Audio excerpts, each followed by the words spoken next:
For fat loss, obviously, it helps to maintain muscle mass during a calorie deficit, and a calorie deficit is necessary in order to lose fat. Even if it's a slight deficit, you can't be eating in a calorie surplus and expecting to lose fat unless you're on a very, in my opinion, unless you're on a very big potent stack of SARMs and or steroids combined in the right way. Then you could eat in a surplus and still lose body fat, although it's going to be much harder. If you're primarily wanting to lose fat, you need to be in a calorie deficit, and something like Ostarine or a number of other compounds could help to prevent the muscle loss associated with a calorie deficit. There have been a couple of people who have commented about increased shedding while on Ostarine, um, although it's not very common. Um, I have discussed this in other videos too, where if you are on something like TRT, specifically TRT year round, or something that increases testosterone levels year round, and you throw a SARM in there, it's my opinion that that testosterone product, specifically injectable testosterone, should be reduced while on a cycle.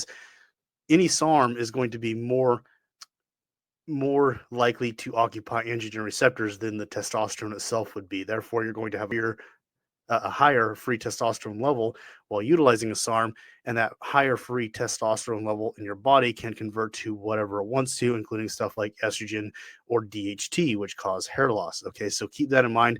Most of the side effects I've seen with people um, associated with SARM use has been because their testosterone base was at too high of a dosage, in my own opinion, and that free testosterone level was then causing through changing hormones.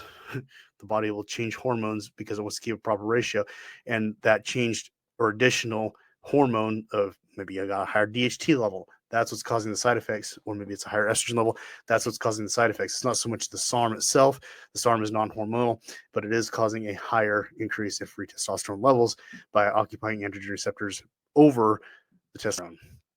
So for dosing guidelines, beginners generally start with 10 or 15 milligrams per day for 6 to 8 weeks of Ostarine. That's a good basic stack. If you are more experienced, you probably won't see much for results from that dosage. And again, I'm not giving medical advice here. These are generalized guidelines off of the internet, from scouring social media. These are basic dosing guidelines that people are usually using to run Ostarine cycles. An intermediate user would be running somewhere around 20 milligrams per day for 8 to 10 weeks, and an advanced user would use up to 25 milligrams per day for 8 to 10 weeks or even longer.